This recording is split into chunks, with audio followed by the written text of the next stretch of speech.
안녕하세요, 직진입니다. 오늘은 시네탑 주인공의 밤 내부엔 어떤 친구들이 살고 있는지 밤의 러브하우스 식구들을 살펴보도록 하겠습니다. 보시기 전에 좋아요 한 번씩 부탁드리겠습니다. 감사합니다.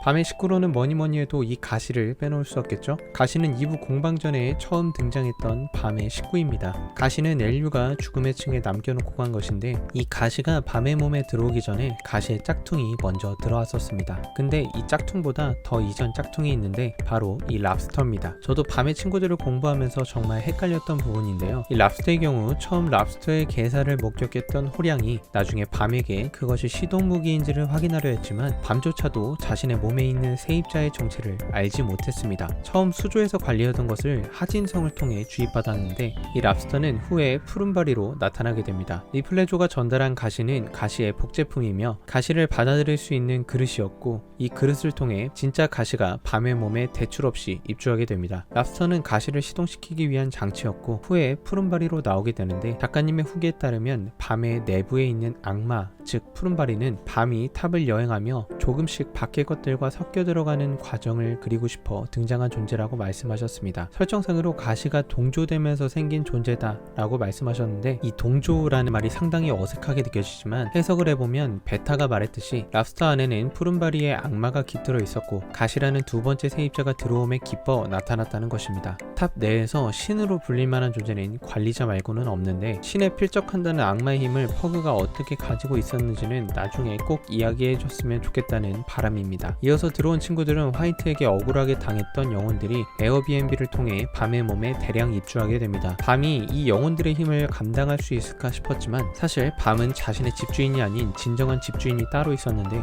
그건 바로 밤이 처음부터 가지고 있었던 거대한 빛의 힘입니다. 아무래도 아를렌 그레이스가 소원했던 밤의 몸에 들어가게 될 신의 힘이 바로 이 힘이 아닐까 싶습니다. 이 힘 같은 경우는 밤이 가시 조각을 다 모으거나 자신의 정체성과 비밀에 대해서 많이 알게 되면 알수록 그 정체가 드러날 것으로 생각됩니다. 이 빛은 영혼들을 일부 잡아먹었으며 푸른바리도 두렵게 만드는 강한 비선 실세입니다. 안 그래도 강했는데 영혼들의 힘을 먹어치우고 더 강해진 느낌입니다. 라일이나 푸른바리가 밤 보고 괴물이라고 말하는 이유가 바로 이 힘 때문일 것입니다. 다음 입주자를 소개하겠습니다. 이번 입주자는 전쟁에서 패하고 헬조의 몸에 입주해 있다가 자취방 옮기려고 어플을 썼는데 허위 매물에 당해서 밤의 몸으로 입주했습니다. 기존 입주자인 푸른바리와 어느 정도 아는 사이로 보이지만 푸른바리는 어색해합니다. 두 번째 가시도 몸에 들어오게 되고 이후 숨겨진 층에서 밤의 숙적마저 입주에 성공하게 됩니다. 푸른바리 같은 경우는 밤의 정체성 형성에 상당한 도움을 주고 때론 밤의 철학 선생님이 되었다가도